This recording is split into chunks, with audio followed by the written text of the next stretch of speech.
gosh, I'm so excited, you guys. Thank you, everybody, for coming out this morning. And wow, I just wanted to share a little bit about Russell before I have him start sharing with you how the whole thing happened that I even met Russell. So I guess it was probably about 4 weeks ago. Yep. Matt had come across an article on his internet news little app about a guy who lived in Reno, who was traveling. He was a motivational speaker, and he had traveled the day before from, was it Salt Lake to Reno? I got stuck in Salt Lake. I was supposed to go to Michigan. You were supposed to go to Long Michigan, story. yeah. So he got stuck in Salt Lake. All his plans got, crazy canceled and all that. And then the next day, he flew from Reno on his way to Cincinnati. And once again, his flight canceled, and he just, being autistic, just had a meltdown, one of the worst of your life. Yeah. And there was this really awesome American Airlines agent who actually, it's what caught my husband's eye in the article, because both of us, having worked for American Airlines before, we knew him, like we recognized him. And his name is David. And the article was all about how David helped this guy at this airport, just offered him a lunch and just got him rebooked, and just the whole story was so touching, how David just reached out and just gave great customer service, which we should all do in customer service, right? But what was just so special too, beyond that, if you even want to expand a little bit how the pilot helped, if you want to share that today. But anyway, so we were just really touched by the story. And when he lived in Reno, and he was a motivational speaker, and I clicked on Russell's page and just watched some of his videos, and I was like, I have to meet this guy. I have to meet Russell. Like, I just wanted to know him. And so I reached out to him, or maybe I friended you, and we just started chatting on Messenger. And you guys are just in for such a treat. He's such a special young man, and he's just, oh, I'm gonna cry. It's like, here's my thought. If Russell, being autistic, which if you're familiar with being on the spectrum, like to be a great motivational speaker, you have to connect with your audience. And that's oftentimes the challenges for people on the spectrum, is really connecting and relating and all that. And just to hear his story, where he's come from, and now what he's doing for a living. If y'all knew what, like we're getting him, well, I did buy you a gift. But when you told me what he, gets paid to speak, I'm like, I'm not giving you. You're just going to come and do it. Free food. Yeah, exactly. And really awesome people. Yeah, right. Yeah, so I just don't want to take any more away from you sharing. So thank you again, Russell. No, thank I'm you so for proud having to know you. We did have dinner together likewise. last week, and I just wanted to get to know him, and Jonah got to know him. Yeah. And just such a truly, truly wonderful person, and y'all will know what I'm talking about. Take it away.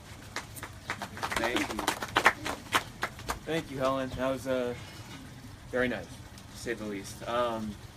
Yeah, so my name is Russell Lehman. I'm a motivational speaker, author, poet, and advocate who just happens to have autism. I've come a long way in life, to say the very least. About 14 years ago, at the height of my distress, I was pretty much nonverbal.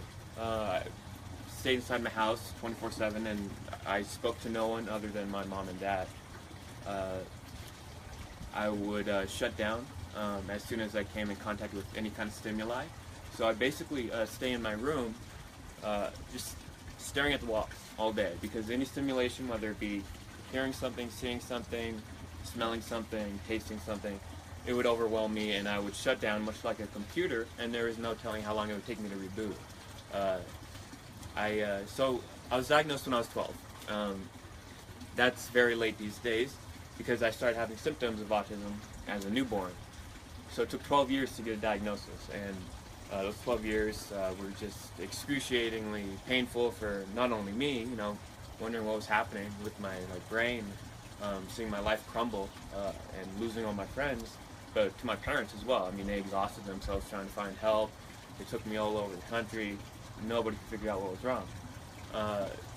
So around the age of 9 is when I really started to lose my true self, any part of my true self that I had left, that is. I started experiencing severe OCD, obsessive compulsive disorder, severe depressive episodes, Social anxiety through the roof. Like I said, I would not leave my house.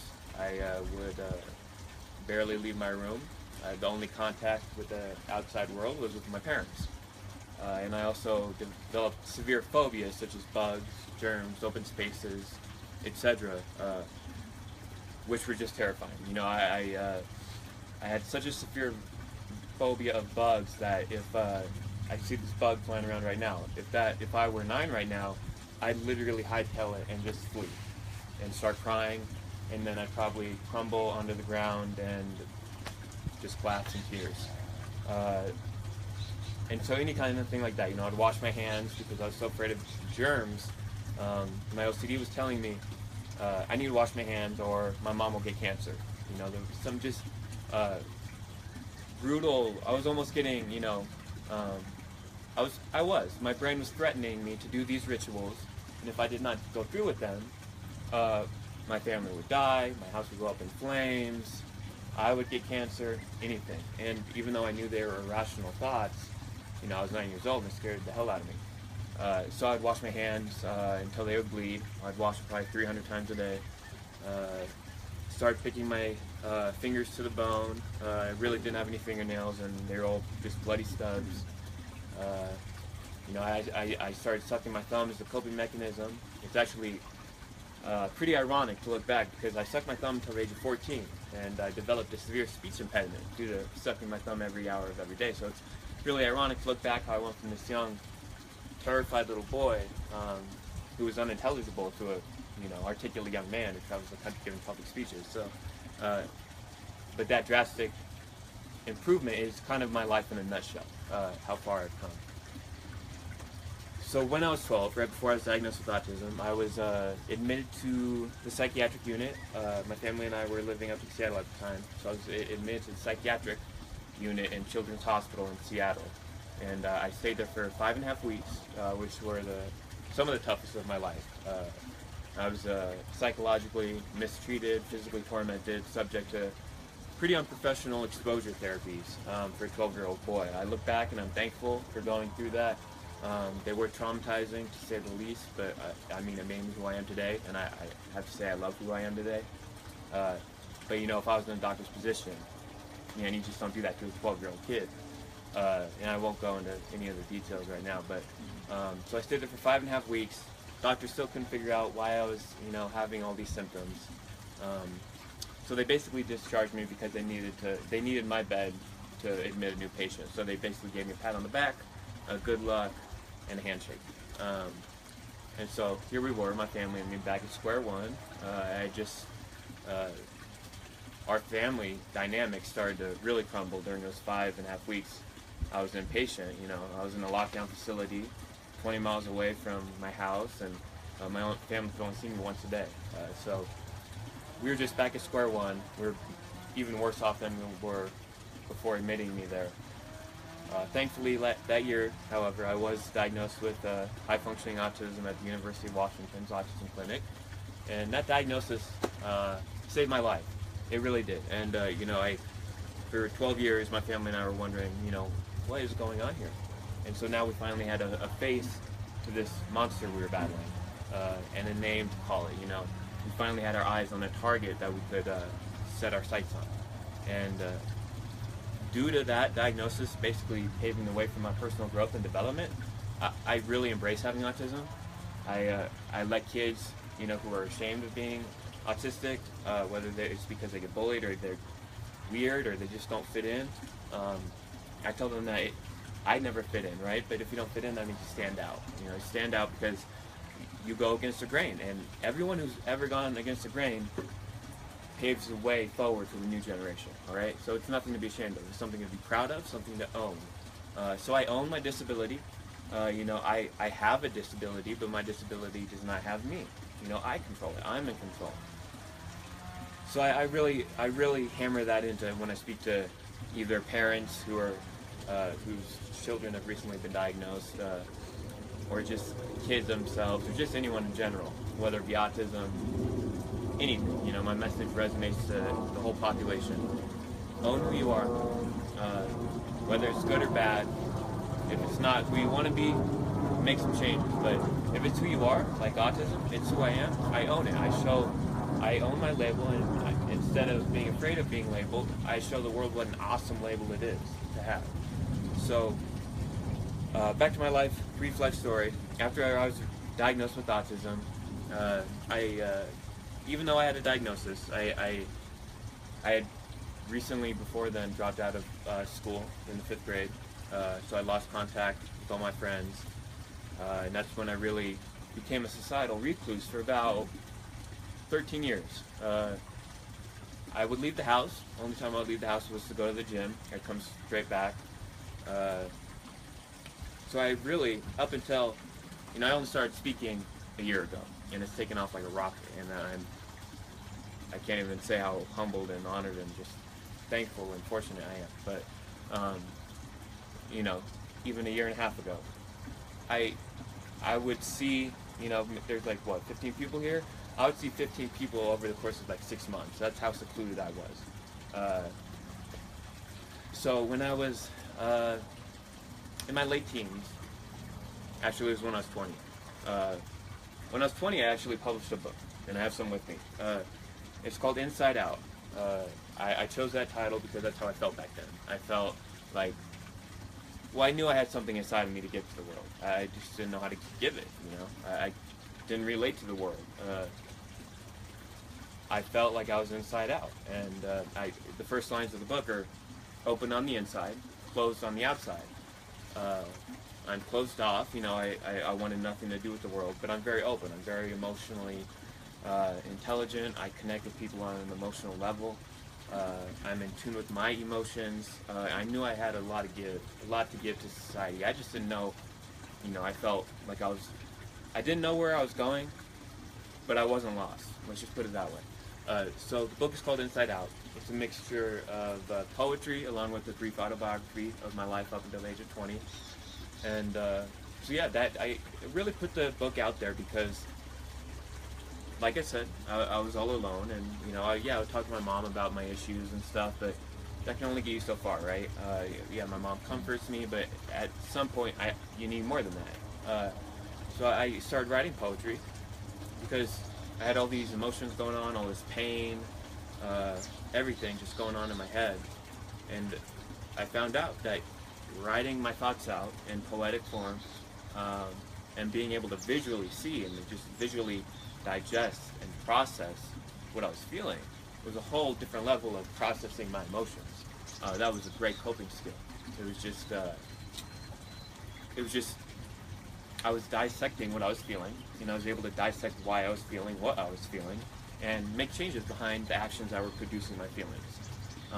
So I put the book out there mostly to help me, to let the world know that, hey, my name's Russell Lehman, I'm out here. I know no one in the world knows who I am, but I felt like, I was invisible. So I wanted to be, I guess that was my attempt to be part of society, was putting my story out there. And so it was published when I was 20, and it actually, I was expecting nothing from it. I just wanted, like I said, to be kind of let people know I was out there. But it turned out to help so many people, whether they, were familiar with autism or not. And it won an award up in Vancouver, Canada. It earned an honorable mention at the New York Book Festival. So it really was just kind of mind-blowing to me. Something I really did for myself, how it really kind of had the ripple effect of affecting and positively helping so many people out there. So I continued pushing that book for about 2-3 years. However, right after that book was published, I entered into the worst period of my life. I suffered from severe depression, and during this time I was 21, and I lost. It was very, very strange. Everything inside of me was dead. I did not leave my house again. I did not take one shower. I did not change my clothes for 56 straight days. I stayed inside my room, in my bed, 24/7, crying, and I would always I was too lazy to get a tissue, so I'd wipe my tears with my shirt, and I'd blow my nose with my shirt, and for 56 straight days, I didn't have the energy to change my shirt. The only energy, honestly, I had was to wallow in my despair. At night when I would lie in bed, the best time of the day, I knew I was going to go to sleep and escape the reality of my life, which was a living hell. At night when I would lie in bed, a certain line from Edgar Allan Poe's The Pit and the Pendulum would come to mind, and it goes, and then there stolen into my fancy, like a rich musical note, the thought of what sweet rest there must be in the grave. I wanted everything to end, I was sick to my stomach from causing my family so much pain as well, and those were the darkest days of my life. I eventually admitted myself to another inpatient psychiatric ward here in Reno, and I only stayed there for 24 hours. It was, I was at the lowest point in my life. I needed help, but the treatment I received at this facility was brutal. Here I am reaching out for help, and they basically slapped me in the face. The nurses would make fun of me.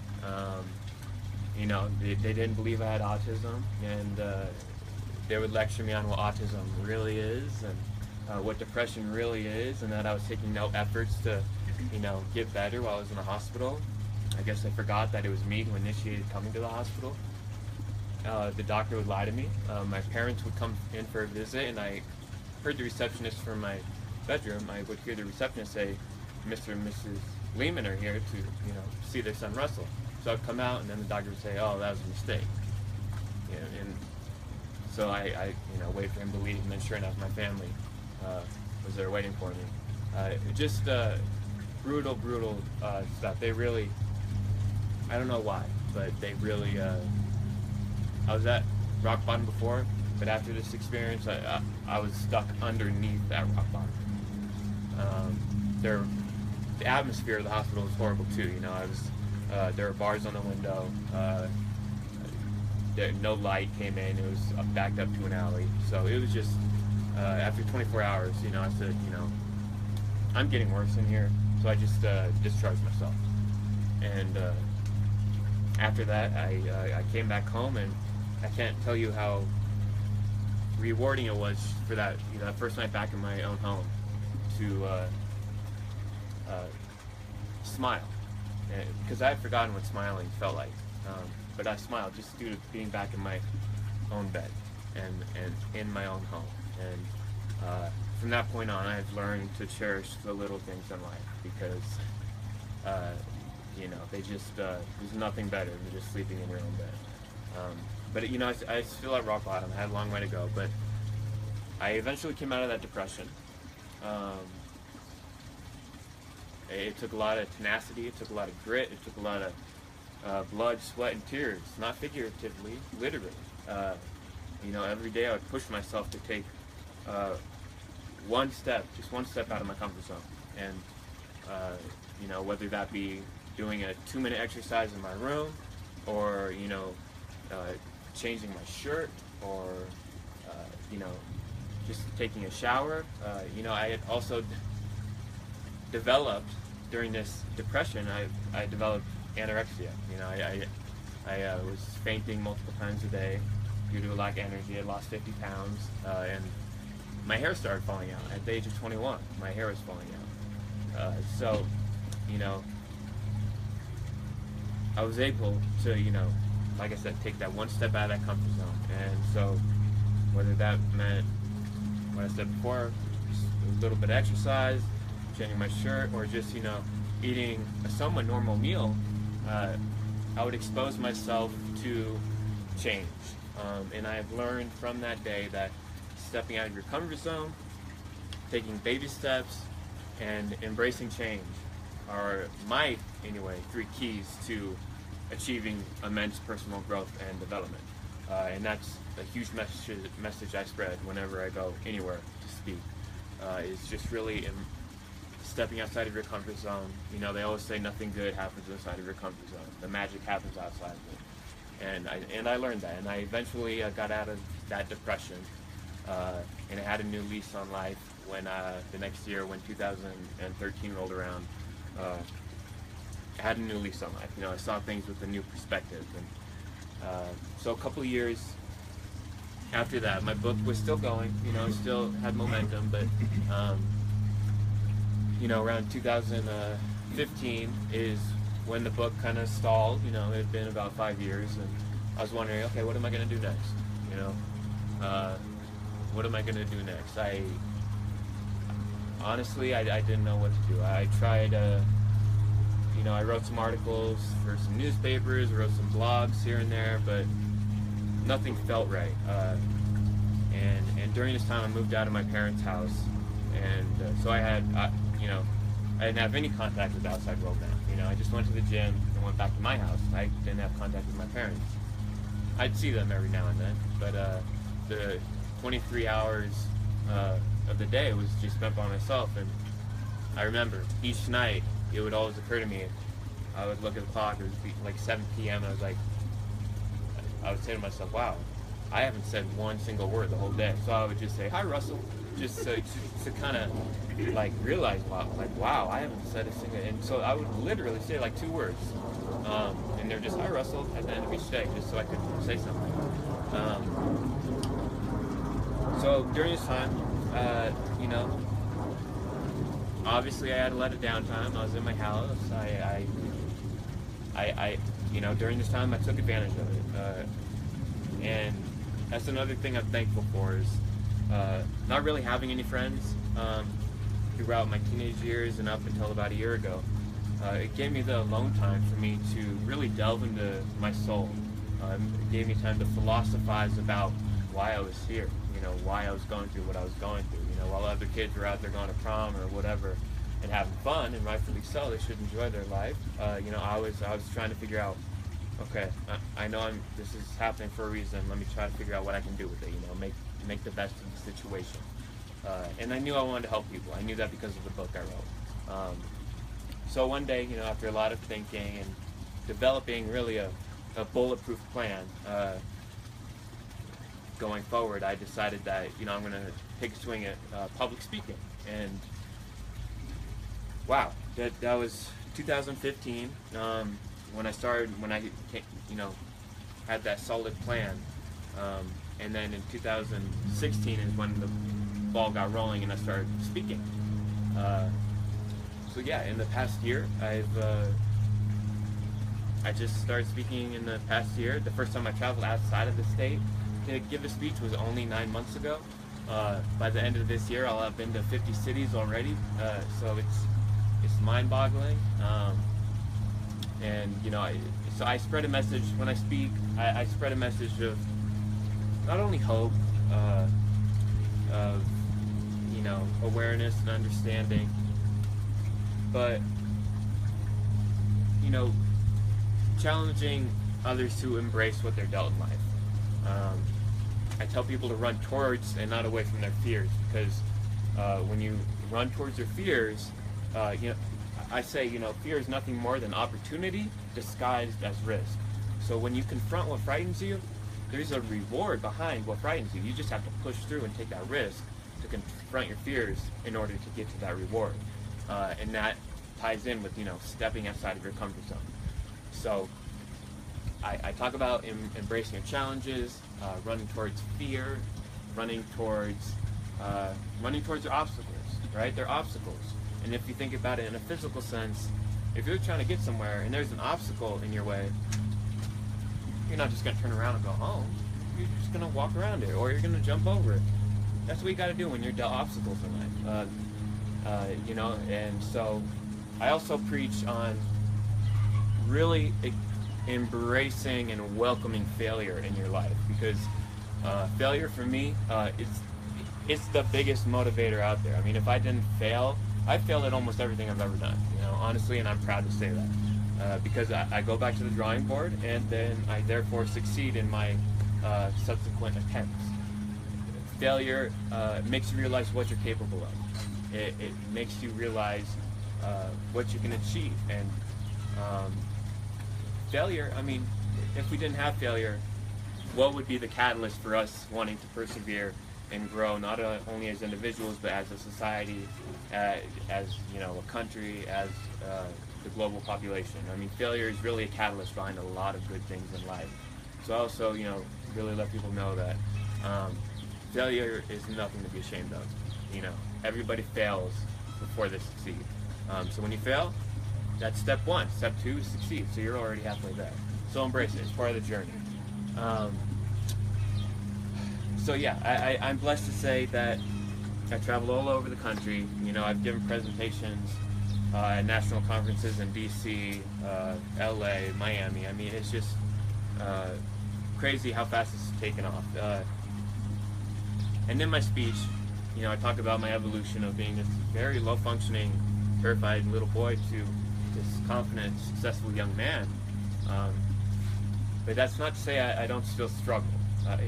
Every single day is a fight. And I fight not because I necessarily want to fight, but because I'm capable of fighting. I think it's my moral duty, my philosophical moral duty as an individual with the tenacity I have to fight, because I know I have it in me. That doesn't mean I always want to fight. I get worn down, I get exhausted, I lose a hell of a lot of battles, but the important thing is that I always come back to win the wars, all right? So I lose a lot of battles, but I always win the wars. Just this past week, I, for the third time, admitted myself to the psychiatric unit in the hospital. I was supposed to be in Salt Lake City this week, and Tuesday, the day before I was supposed to leave, to be blunt, I had a psychological breakdown. I just totally cracked, and it was due to overstimulation, because as an individual on the spectrum, our brains are always inflamed, which makes it hard to process stimuli. That's why we get overwhelmed so easily.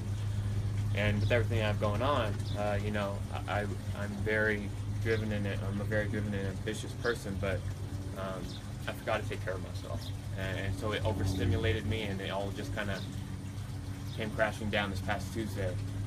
So I stayed. I admitted myself to the ER. They put me up in a bed, and I stayed there for about a day and a half. And I'm not gonna say it's the worst time of my life, because I had a lot of things to be thankful for, obviously, when I was lying in a hospital bed. But honestly, I just wanted to quit.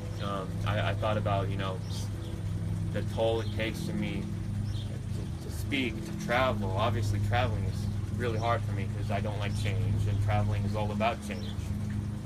Change of routine and change of environment.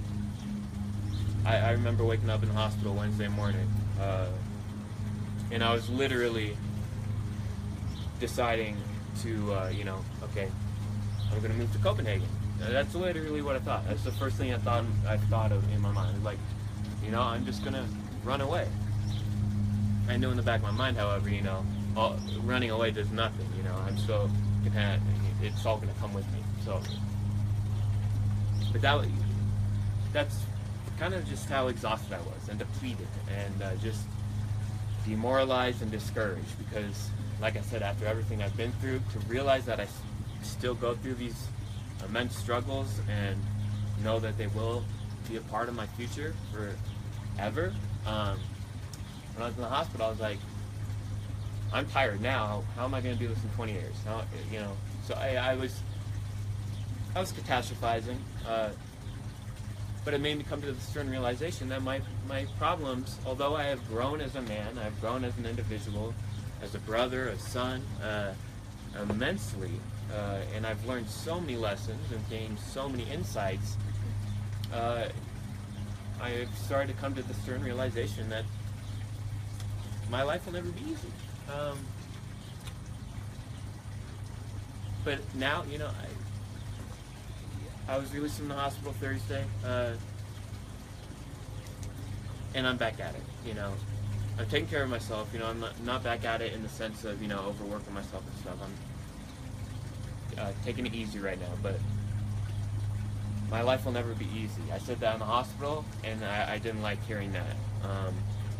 I say it now, and I like hearing that, because if my life is difficult, if my life, you know, is really never easy, if every day is a fight to just kind of maintain or try to get a sense of some kind of well-being, if that can help just one person, then it's all worth it for me. Really, it is.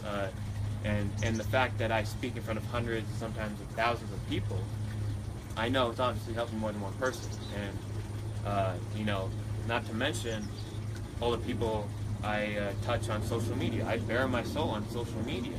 You know, I wrote a post about being in a hospital. I've written a post about, you know, just my darkest times. I'm utterly transparent and totally open on social media, and I do it not for pity or sympathy, but I do it to eradicate stigma, eliminate stereotypes, and make society realize that there's a lot of pain in the world, a lot of pain, and we have to look out for each other. You know, just because you Google my name and you see, oh, he's a successful motivational speaker, I still feel like I'm trapped in living hell sometimes, and I want to make that known to society. Just because somebody looks like they're successful, man, everybody goes through things, and we have to look out for one another. Whether that just be smiling to someone who looks like they're having a hard time, giving a hug after, you know, someone you know is taking a risk, regardless whether they have succeeded or not. Just being compassionate. I mean, that's the basis and the foundation of my message is compassion. And when I say compassion, who else comes to mind than David, that American Airlines employee? Helen alluded to it.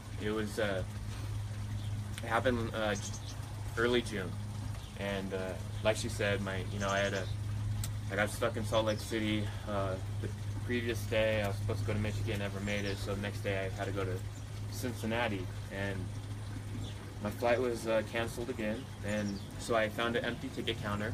I actually exited the plane because they said we're not going anywhere. We're just going to sit here until we're given further directions. So I got off the plane and I found an empty ticket counter, curled into a ball, started crying my eyes out, rocking back and forth, hyperventilating, sweating bullets, you know, again, picking my fingers until they started bleeding. And David came up to me. He asked, you know, what's going on? And he actually, before he asked me that, he crouched down beside me. And he just asked what's going on. And that's, you know, when I train like first responders, like paramedics or police officers, I always tell them, if you're in contact with a person who's, especially on the spectrum, who's overwhelmed already, engage them in dialogue. Do not give them a demand or an order, because they will not follow it. They cannot process that demand right now. And so what David did was perfect. And even though he knew nothing about autism, he was just being a compassionate, kind individual, which is, you know, the golden rule, the law of reciprocity. Do unto others as you would have them do unto you. And, you know, it seems to have kind of fallen on deaf ears lately. But what David did for me, I mean, like Helen said, he offered to buy me lunch, he rebooked my flight, he brought the pilot and the crew out to meet me, he let me board first. The pilot and crew took it from there. They gave me all the free food I wanted on the plane. They gave me my own row so I would have my space. And then afterwards, the pilot walked me all the way to my next gate. And I was changing planes in Fort Worth, and, you know, it's a huge airport. You know, so we talked for like 20 minutes. This pilot, who was supposed to just go home, who lived in Dallas, he walked with me 20 minutes through the trolley system and everything to get to my next gate. The whole experience just kind of renewed my faith in humanity. And so I posted about it. I took a selfie of David and I after, you know, he motivated me to get on that plane he booked for me. And, you know, you can see that I've been crying, and David giving his great smile. And so I wrote a post about it on Facebook, and it just exploded. You know, it's reached over 15 million people all around the world. To this day, I'm getting messages from people in Lebanon, Norway, Australia. So the best part about it is you know, just that simple thing David did for me. It not only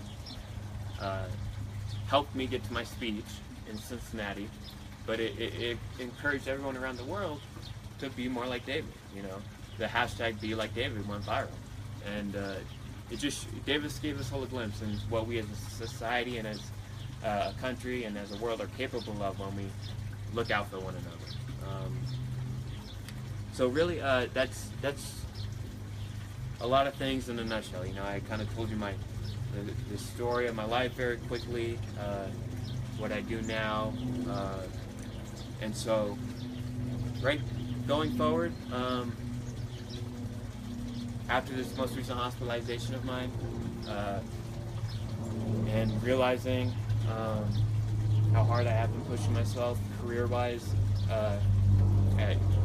these next couple months I'm going to be traveling a lot, and it's scary. It's scary, but right, what did I say about fear though, right? You know, fear is nothing but opportunity disguised as risk. So I'm going to run towards it.